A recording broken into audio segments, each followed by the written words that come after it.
Hello, and welcome to themastermindsite.com. Today I'm going to be sharing a video with you all about creating diagrams using an app called Planet Training. This is a great website. It's used primarily for coaches and club directors.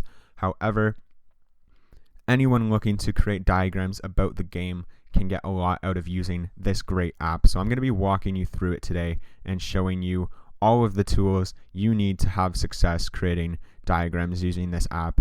So you need to go to app.planet.training.com and you will find this home screen popping up after you create an account or log in.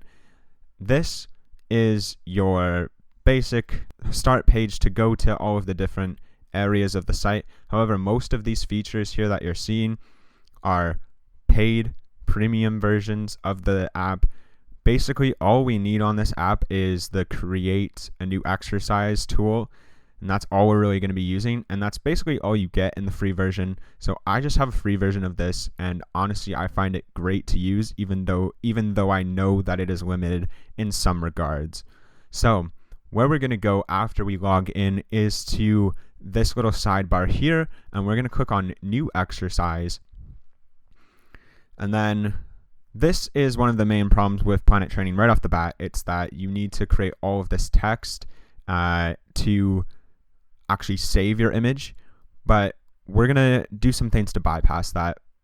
What we want to do is, we're not really concerned about the text or any of the coaching things on the right hand side that you see. We're really just concerned about the drawing, the creating of the image. So we're going to go here, select whatever field size we want in terms of what will look nicest for our graphic or our image. I usually like to go with one of the first two here, so either this one or this one, and I stick usually with the standard green rather than making it that sort of other shade of green or white or uglier shade of green. I usually just stick with the basic one. Click on that and this whole thing pops up. So what we want to do is we want to create some players. So you can do some different things. You can create a player like this. I don't really like doing that. I like to use circles instead. So I like to use this little function here and insert this by clicking on it, and then I paste it by clicking wherever on the field I want to place this circle. So I'm going to place it here, for example. What I want to create with my image is I want to create a diagram showcasing Manchester City's use of inverted fullbacks. Now, one of the limitations of Planet Training is that they don't really have a great selection of colors. It's one of the reasons why I use the infographic website that I use. But what we want to do for Manchester City is either maybe this grayish blue one, which is close enough, or we could just simply go with their away color, which is black. And then I'm going to make the other team blue so that it makes sense why Manchester City would be in black. And so now I have my two colors. I'm basically just going to go up here to where it says duplicate selected. So right now I have the blue circle selected. I'm just going to duplicate that a bunch of times. I want to create 10 of those, and then I'm going to place them basically wherever I want in the field. I know I'm going to want to create some inverted fullbacks, so obviously the area of the field that I'm going to do right now is not too low down on the field. We're going to be talking about this sort of area, so I'm already getting these, let's say, Chelsea players up the field. So need one more still. That's our formation, getting it a bit wider here. Plus we need Mason Mount in there, of course, operating kind of in between the lines. And we're going to create another one for the goalkeeper, which is going to be a different color. So I can duplicate this one again. And then I'm going to go up here and I'm going to make Edward Mendy orange. And we're going to duplicate that a bunch of times. Planet Training does a good job, I think, of good sizing of images, and you can obviously create them bigger or smaller. I'll show you that as an example here, where you can go here to that little shirt and make it bigger and bigger and bigger if you wanted to. Or you can make it smaller and smaller and smaller if you wanted to as well. What we have now, I'm going to move Zinchenko inside as well, is we have Manchester City shape pretty much going right up against Chelsea's shape. What we want to do now is start to create our names of the players. I'm going to go here to text field. I'm going to click down where I want it. It's coming up with the last color I used, which is the green. Instead, I want to make it black, and my text color is still going to be white. And then I just insert the text of the player name that I want, and let's say this is De Bruyne.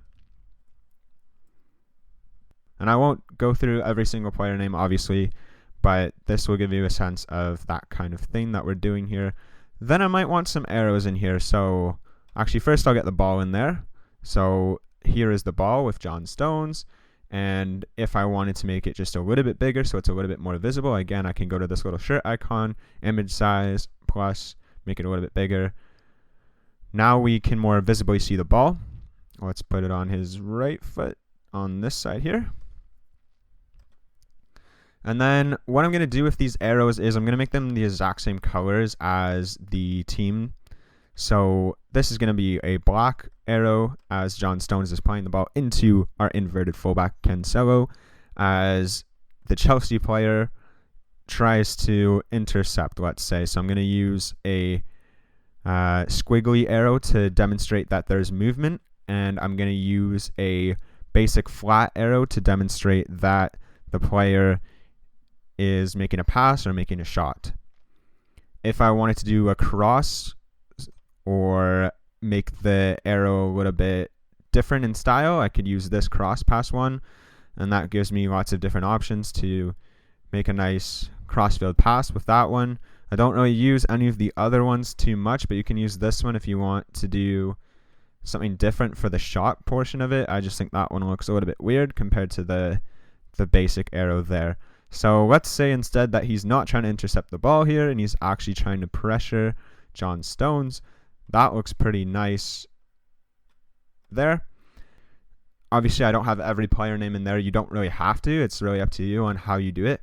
And then I'm just making sure as well that my alignment is like central between, you can see De Bruyne and Cancelo's names. They're not too far to the left or too far to the right of where that circle actually is. It's right in the middle and not too far away. So I don't want it really here. I also don't want it maybe right on top of the player because you still want to see the circle itself. So I'm just going to do it a little bit below the circle with a little bit of space in between where that one is. And then we're going to basically, once we have our image and we're happy with it, actually I'll show you one more thing before that. So the rectangles here, what I often do with these rectangles is, this is how I create my shapes. So for example, if I want to make sure if I want people to really pay attention to a specific line on the field or an area of the field, say I'm really trying to emphasize that Man City play with this sort of 2-3-5 shape, I will go here.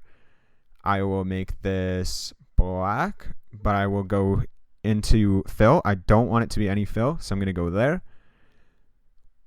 And I could do that sort of thing where it's a rectangle that sort of demonstrates there is the 2-3-5 in action with those three and Cancelo's role in that. And that kind of gives me a really nice emphasis on Cancelo's role.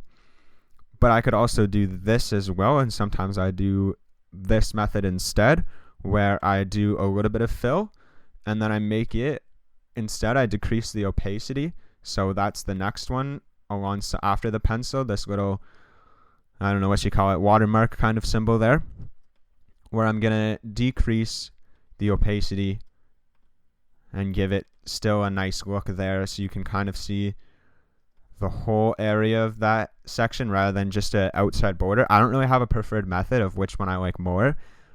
I think both can definitely be effective to use, and so just play around with it and see what you like best when you're using that.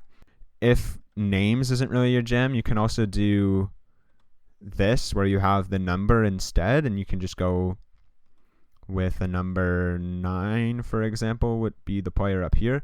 The problem with this is that it's often hard to just get the same size of the image. You really have to play around with this to make it bigger and bigger.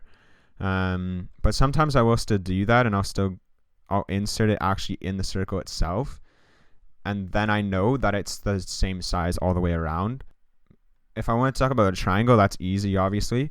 If I wanted to talk about, say, like this diamond shape in the build-up, I could go here, just make it fit the lines, make sure it looks good. Maybe I move players around to fit this sort of diamond shape if I want. And then I go again to the fill, and I just click that. And now you can see that sort of diamond shape.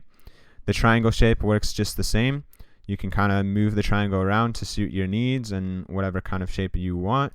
So I could talk about that triangle shape that you see in the buildup, and I could insert that into my diagram as well.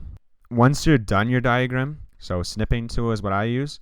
Maybe you have something else that you use. I use Snipping Tool, and I'm just going to make sure the dimensions are pretty much the same all the way around. Maybe I want the whole field to be covered, including the back of the net there. Make sure it aligns with the top and bottom. Snip, and then I'll go save snip, and I'll save it. In terms of saving it on the platform, so I can come back to this very easily and make it easier for me to access in the future, I can go save. I need to name it, so I'm going to name it same thing, inverted Fallbacks. And then I'm going to go to done, and then it's going to take me back here. So in order to actually save it to my dashboard, I need to put in a bunch of text here, so it literally can just be anything. I'm just going to copy this, for example, and I'm going to paste it here. This is why I often don't go through this step, but honestly, taking the time to recreate the image each time, if it is something that you're going to have to go back to, is honestly worth spending the time here, because this is probably going to be faster just to copy and paste a random set of words into this so that it can save for you. So I'm going to slide these so that this part is done as well. Description isn't quite done yet. It needs a bit more. So I'll just insert that a couple more times. There we go. Now the description is good. You can see that up here. And it just needs some tags. So I'm going to say it's attack. Age is any. And this, honestly, I know it's a pain, but this app is really good. And if this is the one better that I have to do to save my image, I will do it, because I think it's one of the best out there. And I don't think Tactical Pad is actually as good as what this offers, even despite the colors not being the best and this little hiccup here where you have to save the image. Honestly, like that kind of tags can be also very helpful for you to use if you're trying to find these kind of images later on and you have so many. Then you can finally complete it though, and then it'll save to your dashboard. So I'll show you what my dashboard looks like. So all of the different diagrams that I've made, that I've saved, come back up here. You'll see some of the recent ones that you might have seen on the website. They're all right here. If I try and right click this to save it a different way and not use Snipping Tool, this is what's going to happen. It's going to come up with the premium membership slide here to show me that I need to switch to a paid version. So obviously we're not going to do that. We're just going to stick with Snipping Tools, and it's very easy. Or screenshots, that's probably an easier way to describe it. This is obviously my dashboard where I can see all of my edits. If I want to go back to this now, maybe I want to create this exact same thing, but I want to still keep this one. I don't want to actually edit it. I just want to duplicate it. So I'm going to click on that, and then I'm going to go to these three dots, copy and edit. That'll create a new copy. It's going to come up variation. I go back to here, and then I can play around with this new variation without the original one being touched at all.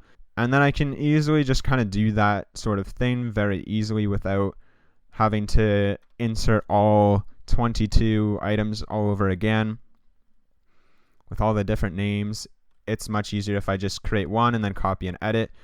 But honestly, if I feel like I'm not going to go back to it, I sometimes just snip, and then within the same one, without even saving, I just go and edit it over and over again until I have maybe the final one, and then I'll save that one.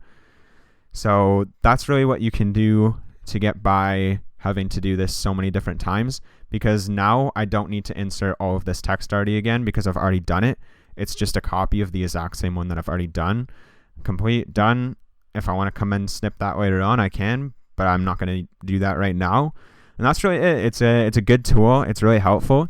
And really that's it. I hope you enjoyed this video, and let me know if you have any questions on how to create graphics, images, all of that, and let's talk about it more. Have a good one, and goodbye.